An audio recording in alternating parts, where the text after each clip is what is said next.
Welcome to the Deep Trace, where we dig into buried truths and historical mysteries. Tonight we're following an aviation case that refuses to close. Could an unsolved disappearance over open water still be hiding secrets unknown to humanity? Stay with me, because this investigation turns on a handful of radio transmissions.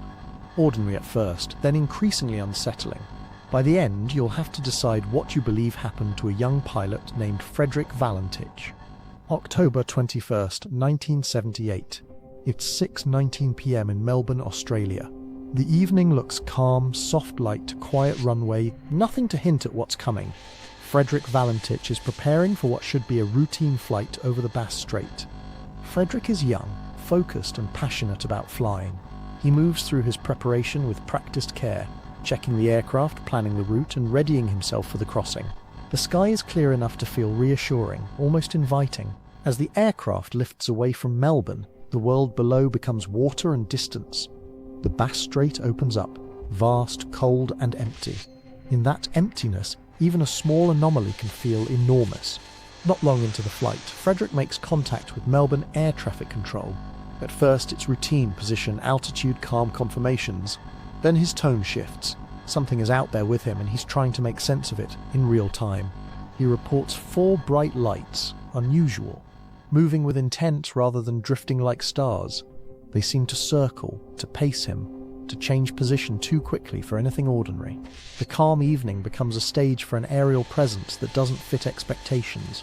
Frederick's observations grow more urgent. He watches the lights shift and surge as if testing distance and speed.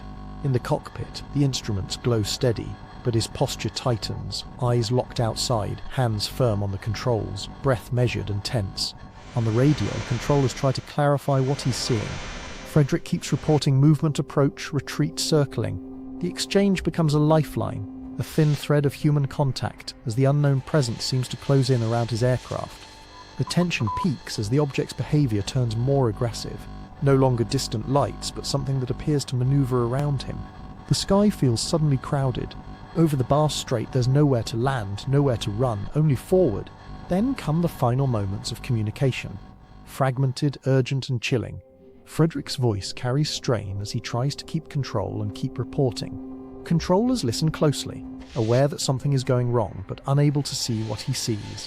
His last words land like a door slamming in the dark. Immediately after, the transmission changes. An eerie metallic scraping sound replaces speech.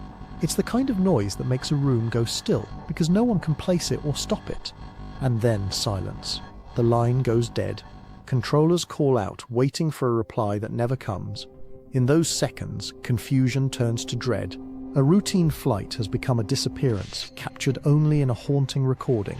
What follows is an extensive search. Aircraft and ships combing the Bass Strait, scanning for wreckage, oil slicks, anything. The Australian government mobilises resources, but the ocean yields nothing.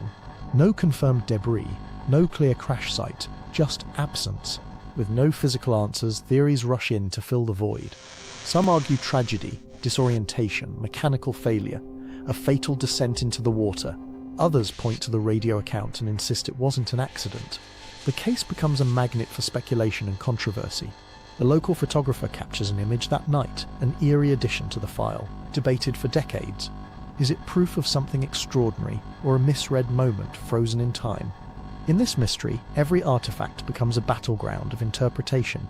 The most unsettling possibility is abduction, an encounter with a hidden phenomenon that intersected Frederick's flight path.